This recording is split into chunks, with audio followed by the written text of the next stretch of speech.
Cumprimento a todos com a paz do Senhor Jesus. Meu nome é pastor Hernandes Inácio, professor Hernandes Inácio. E estamos aqui para compartilhar com os amados irmãos sobre a lição número 6 da Betel, que tem como tema Elias e a batalha dos deuses. Irmãos, nesta lição nós veremos alguns pontos preponderantes para a fé cristã. O primeiro objetivo dessa lição é avaliar ou nos mostrar o nível espiritual de um homem usado por Deus. Vai enfatizar, como primeiro objetivo, a vida espiritual de um escolhido de Deus. Depois, vai, no segundo objetivo, nos mostrar as alianças que são feitas fora dos planos de Deus, como vai acontecer com Acabe e Jezabel. Nós vamos trabalhar nesse ponto, trabalhar com a questão de alianças feitas fora dos planos e dos propósitos de Deus. E o terceiro objetivo é mostrar com muita clarividência que Deus trabalha na vida daquele a qual ele tem um propósito, a qual ele vai chamar para o seu ministério. Nesse ponto, a introdução vai falar de uma batalha entre um escolhido de Deus, um homem preparado por Deus, contra os profetas de Baal. Essa batalha espiritual, irmãos, ela nos traz uma clara evidência que no contexto atual da sexta dispensação, a dispensação da graça, nós estamos aqui como igreja, luz do mundo e sal da terra. E convivemos, irmãos, com a batalha hoje, que essa batalha é evidenciada, não é através da espada ou de tiros de canhões, não. A batalha hoje ela é real, ela é verídica e ela é efetuada nas regiões celestiais. Essa batalha hoje ela ocorre no nível espiritual. Então, nós veremos que Deus vai nos separar um homem para ser instrumento nas mãos de Deus para conduzir o povo a um livramento dos baalismo, de Baal, da imoralidade proporcionada pela idolatria. Tópico no 1. A crise espiritual e o surgimento do profeta Elias. Deus, em seus elementos, tem como seus elementos surpresa, no decorrer da história, surgimentos de homens que ele prepara para exercer o seu ministério. No caso, nesse período de apostasia, de imoralidade, aonde está havendo uma batalha real e espiritual, Deus nos mostra isso através das Sagradas Escrituras. Em Daniel capítulo 10, versículo 13, nós vamos ver Deus designando o anjo Miguel para poder trazer ajuda a favor dos escolhidos e dar a vitória à nação de Israel. Deus nos mostra em Efésios capítulo 6, versículo 12, que a nossa luta não é nem contra a carne e nem contra o sangue, mas sim contra principados e potestades nas regiões celestiais. O tópico 1.1, que vai nos esclarecer a crise espiritual, ela é resultado da união entre Acabe e Jezabel. Esta união vai abrir uma brecha para a imoralidade que vai influenciar muitos escolhidos do Senhor, os descendentes de Abraão.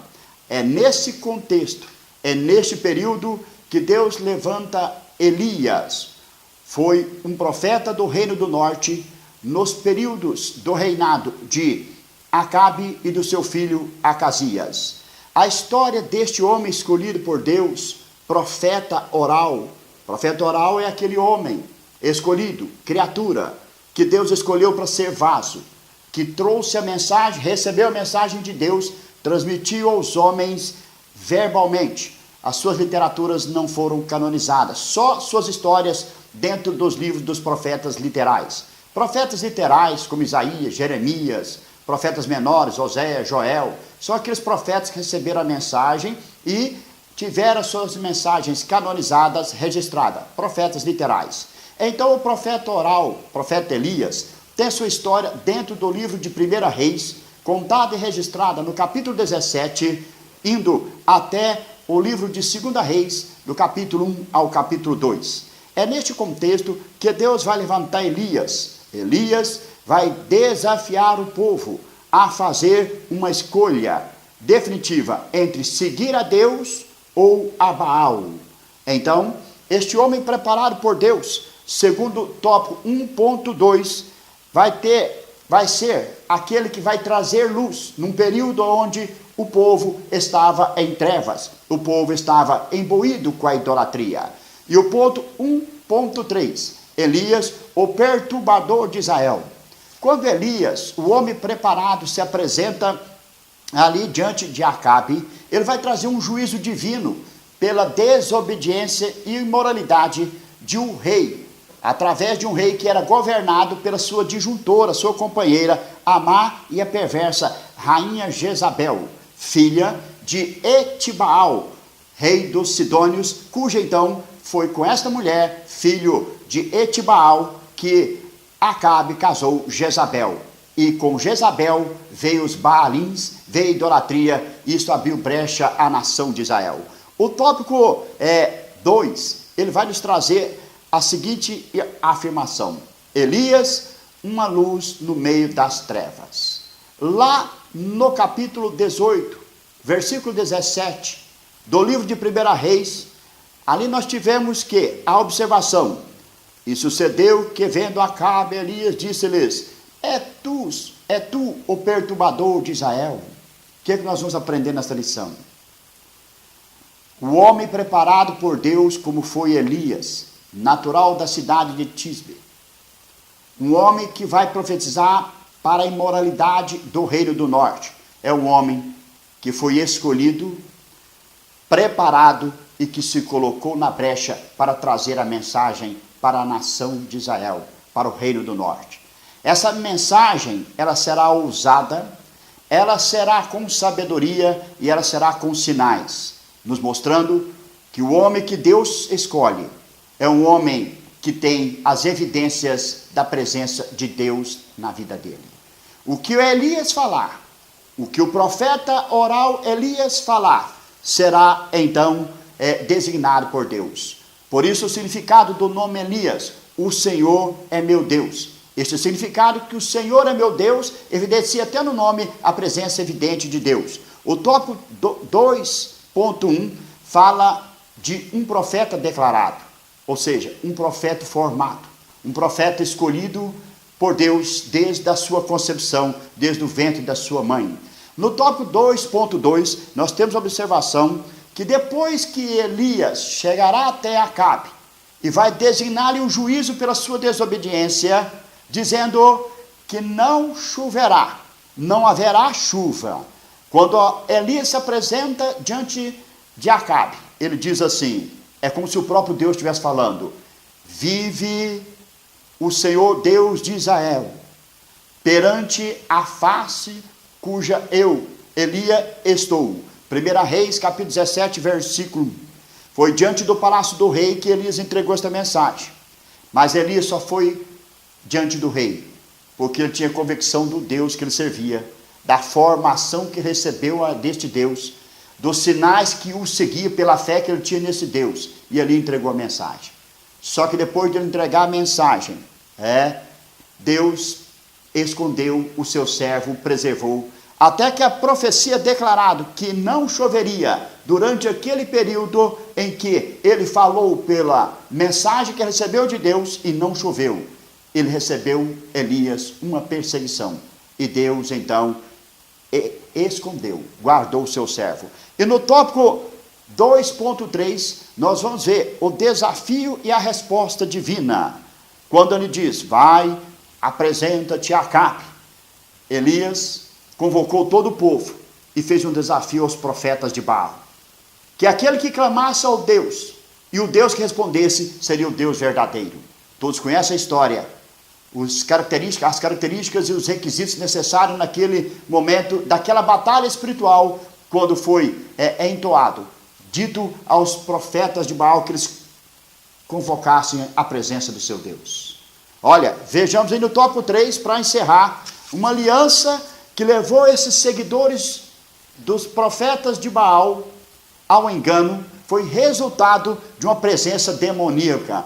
Que presença demoníaca é essa que Elias enfrentaria por detrás dos Baalins. Essa presença demoníaca é a indução. O mesmo indutor do jardim do Éden, que influenciou o casal à perdição, estava presente ali atrás de Baal.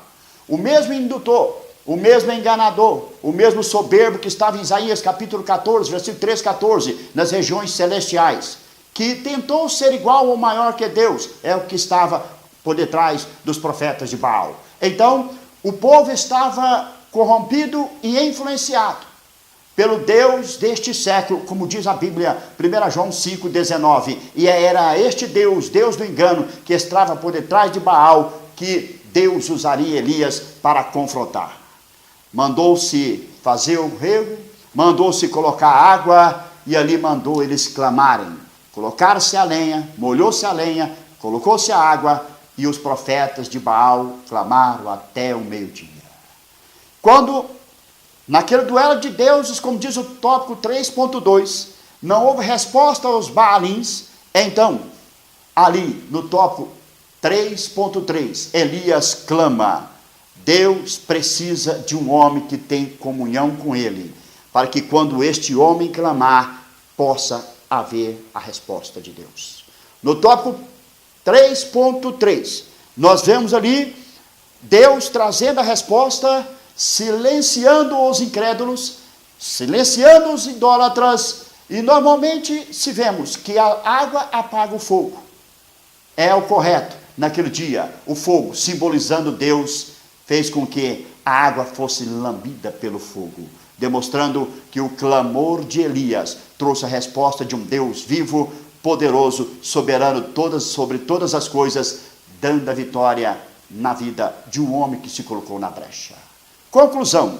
A conclusão, assim como Deus fez através de Elias, o Senhor Jesus confirmará a sua palavra dentro de nós, nos concedendo a vitória, para que nós possamos desmascarar os Baals da atual dispensação, a dispensação da graça. Nós marchamos como luz do mundo e sal da terra. Nós estamos aqui como Elias, uma geração eleita, como diz Deus, que nos constituiu como sacerdote real. A palavra de Deus diz em Marcos 16, versículo 17, que os sinais seguirão aos que crerem.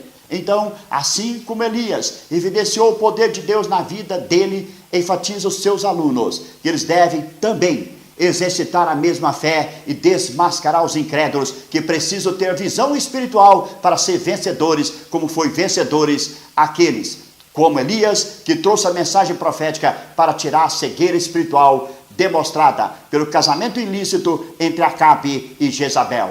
Que Deus possa abençoar vocês e que vocês possam ser porta-vozes, como diz a Bíblia, Ezequiel 33, versículo 17, que vocês possam ser o atalaia, como diz a Bíblia, capítulo 3, versículo 17 de Ezequiel, que nós somos os Elias da atual dispensação, porta-vozes de Deus. Que Deus os abençoe. Boa orientação aos seus alunos, boas orientações na EBD, nessa sexta lição da Escola Bíblica Dominical.